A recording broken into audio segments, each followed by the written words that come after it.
نه زه مرګ منما نه ته مرګ منې. ولې مرګ مونږ منو خو صرف په ژبې پورې، په ژبه باندې مونږ منو، لیکن زما او ستا عمل داسې دی چې د ډمبرې لوړ دی.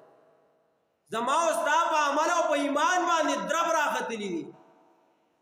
زما او ستا ایمان او اسلام داسې دی چې ما او تا ایمان راوړی دی او دا منو چې دا مرګ به په ما او تا باندې راځي، خو لیکن صرف د ژبې پورې، صرف د ژبې پورې.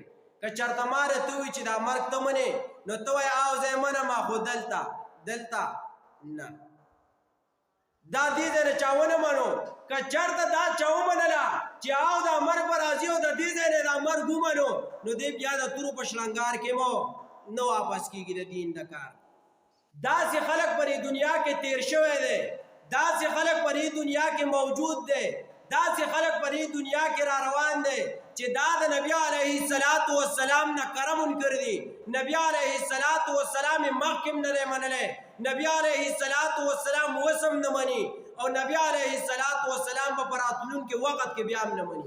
داسې خلک په دنیا کې موجود دی، داسې خلک په دنیا کې موجود دی چې الله یې مخکې نه دی منلی، الله وسم نه مني، الله به بیا هم نه مني. داسې خلک په دنیا کې موجود دی چې ایمان یې مخکې نه دی راوړی، ایمان یې وسم نه دی راوړی، ایمان به بیا هم نه راوړي. خو داسې خلک په دنیا کې موجود نشته چې د مرګ نه انکار وکړي. داسې خلک په دنیا کې موجود نشته چې د مرګ نه انکار وکړي. که کافر دی، که مسلمان دی، که سکھ دی، که دهری دی، که بت پرست دی، یا بل مؤمن مسلمان دی، یا چرته دهری دی، یا کمیونست دی، یا جماعت مسلمین والا او بل وغیرہ پسې ځه، دی به صحیح، دی به د هر شي منکر شي، خو د مرګ نه منکر کېږي. مرګ به دی خامخا مني، د مرګ نه خوا دی خوا نشته. که ځمکې لځې که اسمان لځې، خو مرګ به څه کوي؟ منې به مرګ به د باندې راځي. څه خلک خو د دې نه منکر دی چې او زه به مړ کېږم، خو بیا دوباره راپورته کېده نشته، د دوباره راپورته کېدو نه منکر دی، خو لیکن د دې لومبي مرګ نه منکر نه دی. الله تبارک وتعالی وایي یوم اموت و یوم ابعث حیا. تاسو به ګورئ زه مړه کوم، خو ګورئ بیا به م راوباسم، بیا به م دوباره را ژوندې کوم، دوباره به م د ځان سره مخامخ کوم. لکه سوره بقره کې درس کې غالبا تیر شوي کو را به شي چې دا خلک چې دا په دنیا کې چې څه ګرځي دا خو بلکل د نش برابرو، دا خو مړو، خو ثم یحییکم، دا ما ژوندي کړه، دا ما پیدا کړه، د دې نه پس به بیا وجنم، د هغې نه پس به بیا را ژوندي کوم، بیا مرګ نشته، دوباره بیا مرګ نشته. لیکن دا یو پیره مرګ راتلل دا لازمی او فرض، دا به لازمی راځي.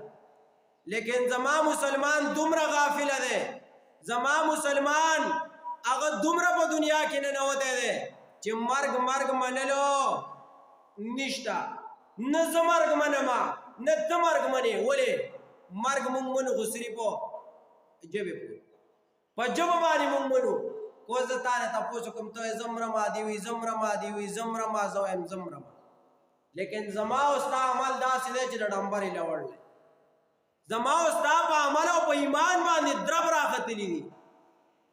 زما او ستا ایمان او اسلام داسې دی چې ما او تا ایمان راوړی دی او دا منو چې دا مرګ به په ما او تا باندې راځي، خو لیکن صرف د ژبې پورې، صرف د ژبې پورې. که چېرته ما راته ووایي چې دا مرګ ته منې، نو ته وایې او زه یې منم، خو دلته نه. دا دې ځای نه چا ونه منو. که چېرته دا چا ومنله چې او دا مرګ به راځي او د دې ځای نه دا مرګ ومنو، نو دی بیا د تورو په شلنګار کې مو نه واپس کېږي د دین د کار، او د دنیا په لالچ پسې نه پسې کېږي. دا دغه دوه درېو باباګانو ایمان راوړی دی، د دوی په الله باندې ایمان دی، د دوی په قرآن باندې ایمان دی، او د دوی په جماعت باندې ایمان دی، او د دوی په مرګ باندې ایمان دی، خو د بل چا په دې باندې ایمان نشته. ولې دا ځوان به نه مري؟ ولې دا ځوان به د الله سره نه مخامخ کېږي؟ ولې دا ځوان به الله له نه ورځي؟ ولې دی به څه جواب ورکوي؟ هسې ته ووایه په ما او تا چې مرګ راځي، د مرګ چا سره ګارنټي شته چې په ما او په پلان کې ټیم کې راځي، په پلان کې ځای دا چاته دا پته شته؟ دا خو زمونږ نه الله پټ کړي دي.